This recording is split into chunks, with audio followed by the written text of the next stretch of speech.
الحمد لله وكفى وسلام على عباده الذين اصطفى أما بعد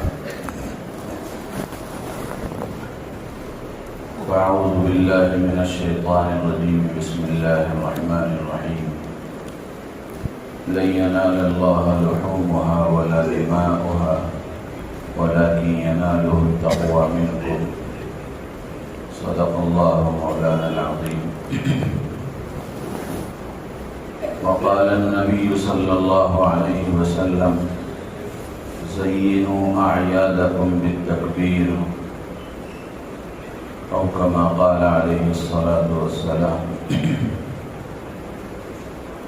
الله أكبر الله أكبر لا إله إلا الله والله أكبر الله أكبر ولله الحمد. محترم بزرگ عزیز دوستو، اللہ جل جلالہ عما نوالہ کا احسان اور اس کا کرم ہے کہ اللہ تبارک و تعالی نے 10 ذی الحجہ عید الاضحیٰ کا مبارک دن اللہ نے ہمیں عطا فرمایا.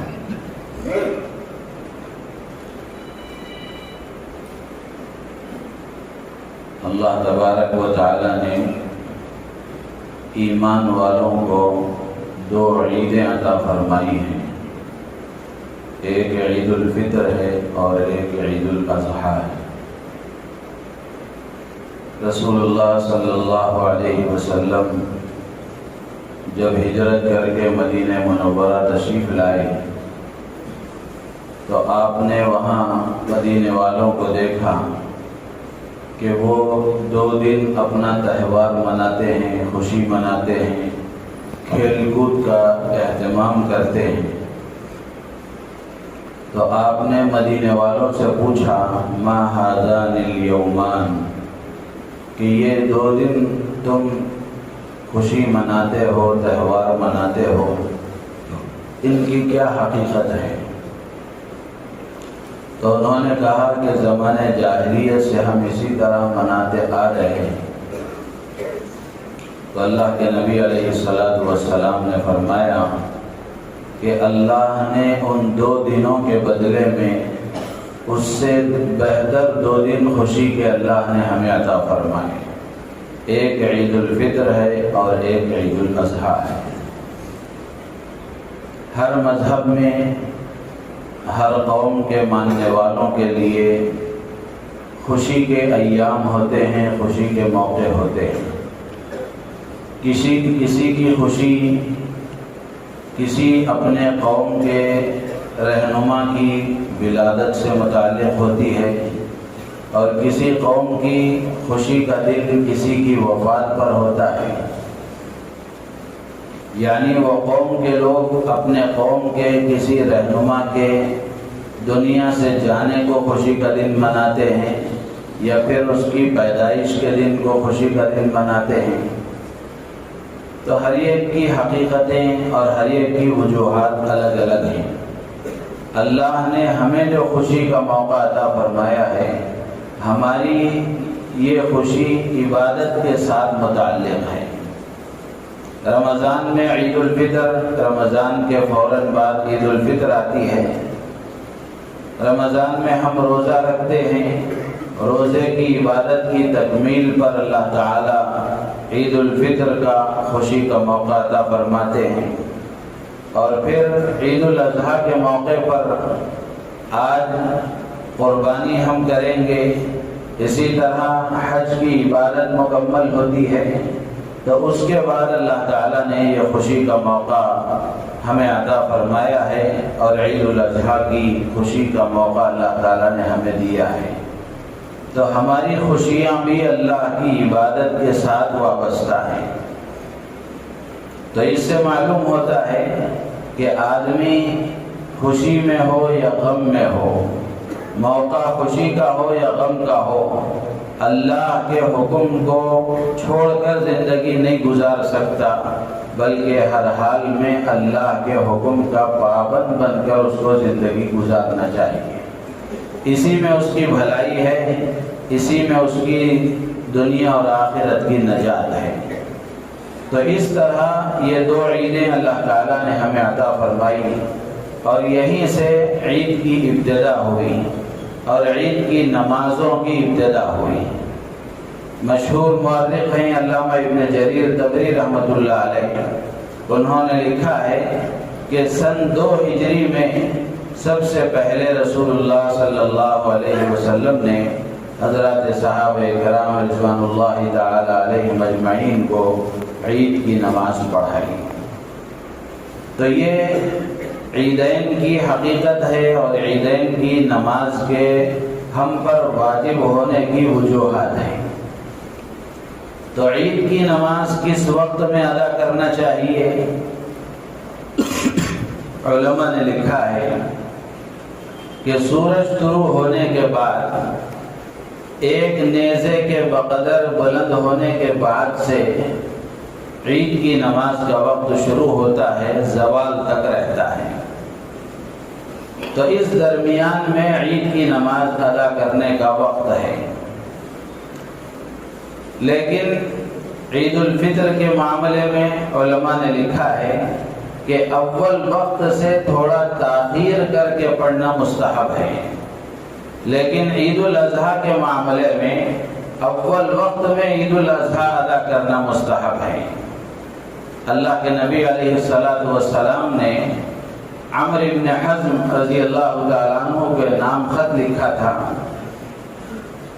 اس میں اللہ کے نبی علیہ السلام نے عمرو بن حزم کو، جو نجران میں تھے، ان کے نام خط لکھ کر آپ نے فرمایا کہ عجل الاضحیٰ واخر الفطر، کہ عید الاضحیٰ کو جلدی ادا کرو اور عید الفطر کو تھوڑا تاخیر کر لو۔ وہ اس لیے کہ عید الفطر کو تاخیر کرنے کا جو حکم دیا گیا وہ اس لیے تاکہ لوگ صدقہ فطر ادا کر لیں، اور عید الاضحیٰ کو جلد سے جلد اول وقت میں ادا کرنے کا حکم دیا گیا وہ اس لیے تاکہ لوگ عید کی نماز سے فارغ ہو کر جلد سے جلد قربانی کا عمل انجام دیں۔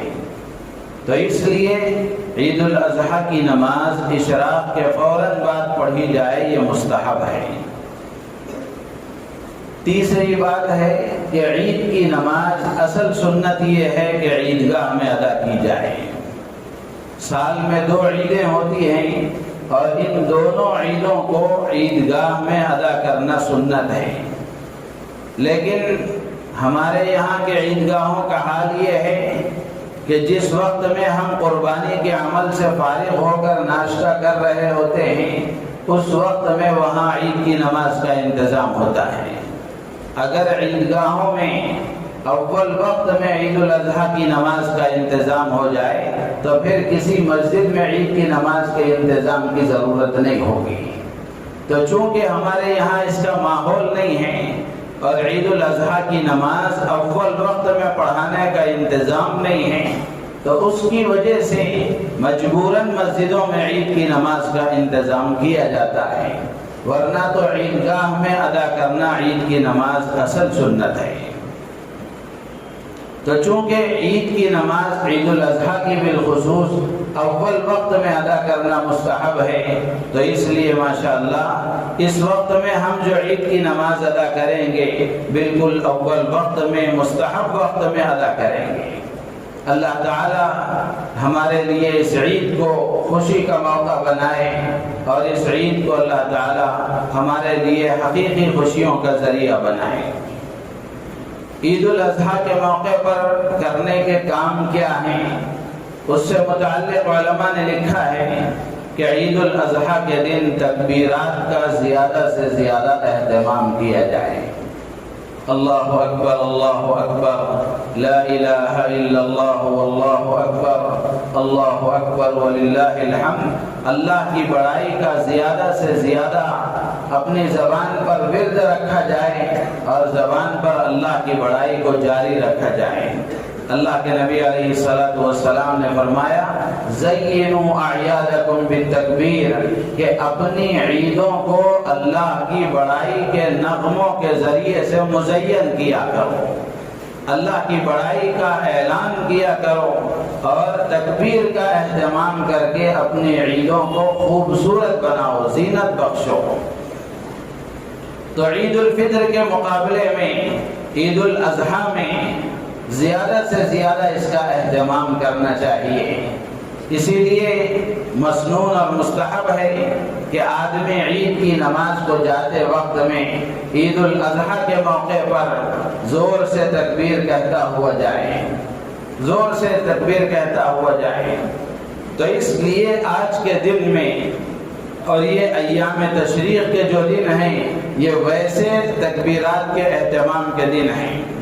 جمعے کے موقع پر بھی میں نے عرض کیا تھا کہ ایک واجب تکبیر ہے، وہ فرض نماز کے بعد ایک مرتبہ کہی جاتی ہے۔ اس کے علاوہ اللہ کے نبی علیہ السلام نے ذی الحجہ کے ان ایام میں کثرت سے تکبیر پڑھنے کا حکم دیا ہے۔ اللہ کے نبی علیہ السلام نے فرمایا فَأَكْثِرُوا فِيهِنَّ مِنَ التَّكْبِيرِ وَالتَّهْلِيلِ وَالتَّسْبِيحِ وَالتَّحْمِيدِ کہ ان میں کثرت سے سبحان اللہ، الحمدللہ، اللہ اکبر، لا الہ الا اللہ کا ورد رکھا جائے، زیادہ سے زیادہ اس کو پڑھا جائے۔ تو اس لیے آج کے دن زیادہ سے زیادہ تکبیرات کا اہتمام کرنا چاہیے۔ اور دوسری چیز ہے عید کی نماز کے بعد میں چونکہ خوشی کا موقع ہے، ایک دوسرے سے ملاقات کر کے معانقہ کر کے ان کو عید کی مبارکباد دی جائے۔ ایک محدث ہیں علی ابن ثابت الجزری رحمۃ اللہ علیہ، انہوں نے امام مالک رحمۃ اللہ علیہ سے پوچھا تقبل اللہ منا ومنک، اس سلسلے میں کہ جب آدمی عید کے دن دوسرے سے ملاقات کرتا ہے تو عید کی مبارکباد دیتے ہوئے اس کو کیا کہنا چاہیے؟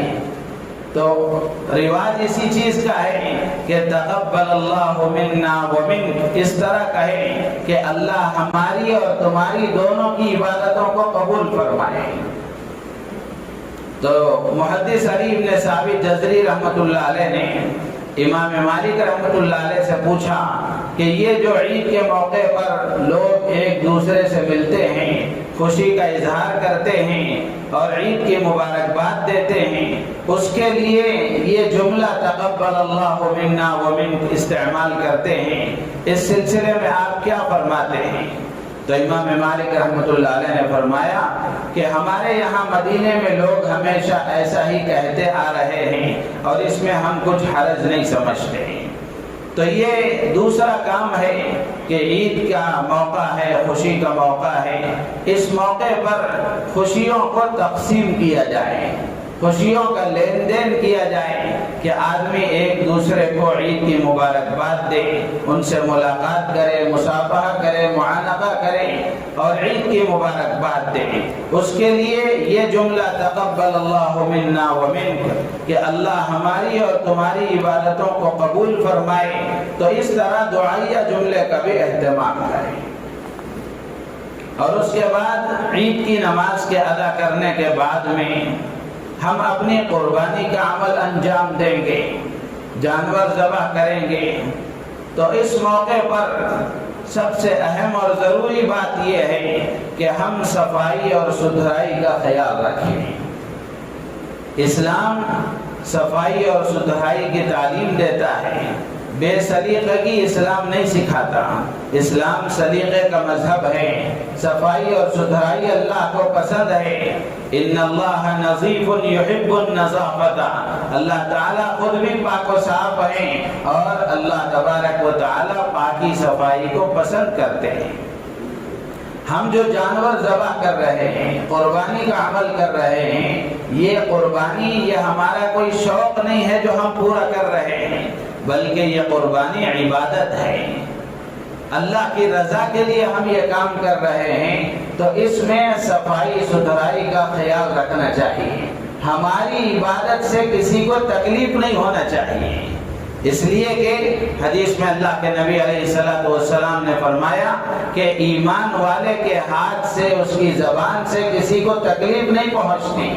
اور جس آدمی جس ایمان والے کی زبان سے اس کے ہاتھ سے دوسروں کو تکلیف پہنچ رہی ہے تو پھر اس کو اپنے ایمان کی فکر کرنی چاہیے۔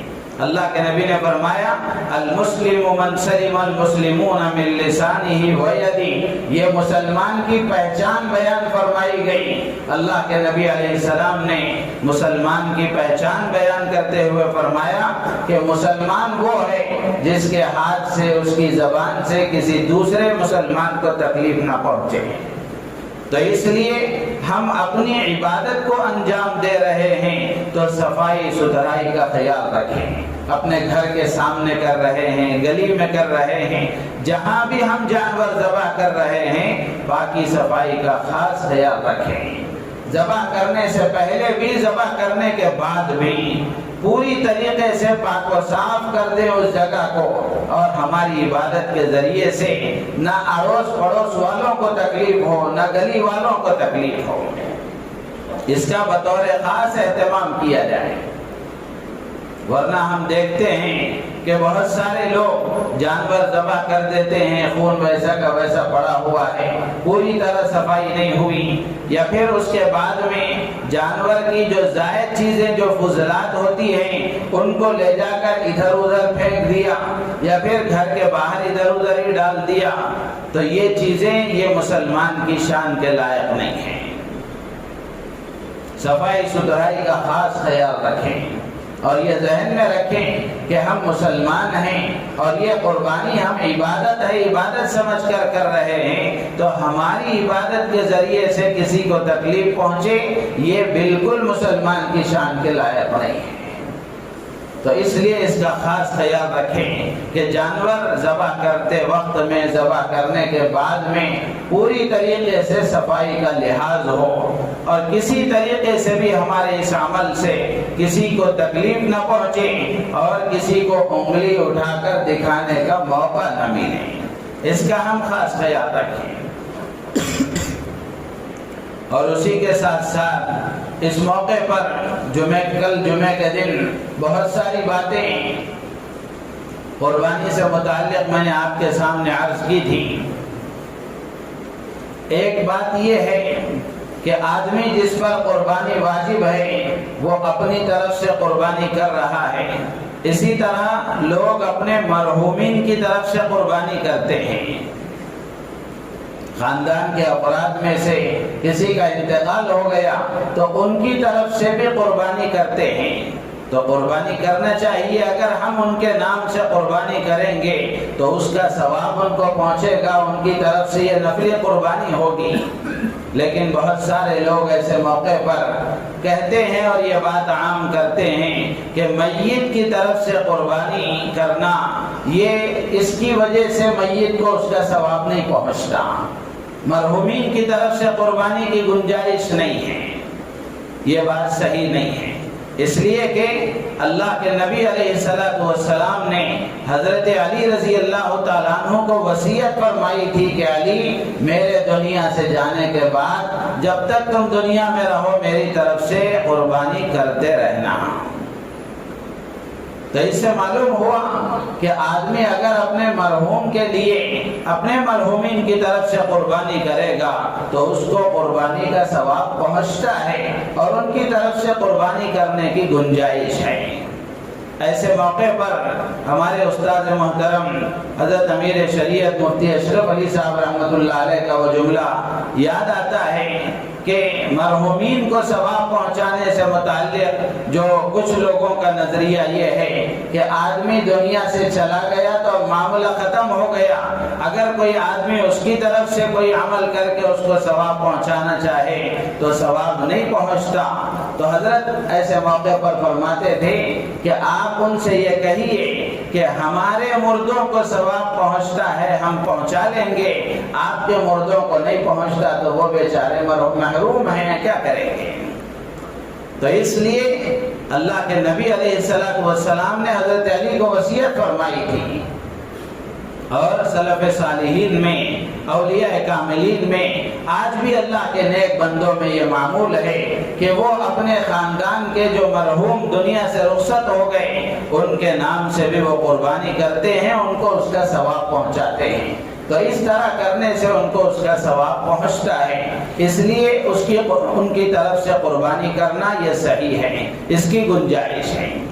اور اسی طریقے سے ایک بات یہ ہے کہ عید الاضحیٰ کے دن مستحب یہ ہے کہ آدمی عید کی نماز ادا کرنے کے بعد اپنی قربانی کے ذریعے سے دن کے کھانے کی ابتدا کرے۔ یہاں سے جانے کے بعد قربانی آدمی کرے اور اپنی قربانی کے جانور کے گوشت سے کھانے کی ابتدا کرے، اس سے پہلے آدمی کچھ نہ کھائے۔ بہت سارے لوگ اس کو چھوٹا روزہ کہہ لیتے ہیں، حالانکہ شریعت نے اس کو کوئی روزہ قرار نہیں دیا ہے۔ ایک صاحب نے دارالفتاء سے پوچھا کہ میں نے اپنے ایک ساتھی کو چائے کی دعوت دی کہ آؤ چائے پی لیں گے، تو اس نے کہا کہ عید الاضحیٰ کے دن مستحب یہ ہے کہ آدمی اپنی قربانی کے جانور کے گوشت سے دن کے کھانے کی ابتدا کرے، تو اس لیے میرا چھوٹا روزہ ہے، میں چائے نہیں پی سکتا۔ تو کیا یہ صحیح ہے؟ دارالفتاء سے پوچھا گیا تو وہاں سے یہ جواب دیا گیا کہ پہلی بات تو یہ ہے کہ یہ ایک مستحب عمل ہے، یہ ایک مستحب عمل ہے، واجب نہیں ہے، یہ ایک مستحب عمل ہے۔ اور دوسری بات یہ ہے کہ یہ حکم چائے پانی سے متعلق نہیں ہے بلکہ کھانے کی چیزوں سے متعلق ہے۔ تو آدمی اس سے پہلے چائے پانی وغیرہ استعمال کر سکتا ہے، ایسا نہیں کہ آدمی قربانی کا گوشت کھانے سے پہلے نہ چائے پی سکتا ہے نہ پانی پی سکتا ہے، ایسی بات نہیں ہے۔ یہ جو غلط بات ہمارے لوگوں میں رائج ہو گئی ہے اور لوگ یہ سمجھنے لگے ہیں کہ قربانی کے گوشت سے ہی کھانے کی ابتدا کرنا چاہیے، اس سے پہلے ایک قطرہ پانی بھی حلق میں نہیں جانا چاہیے، ایسی کوئی بات شریعت میں نہیں ہے۔ تو آدمی اس سے پہلے چائے پی سکتا ہے، پانی پی سکتا ہے، البتہ کھانے کی چیزوں میں سے مستحب یہ ہے کہ آدمی اپنی قربانی کے جانور کے گوشت سے دن کے کھانے کی ابتدا کرے۔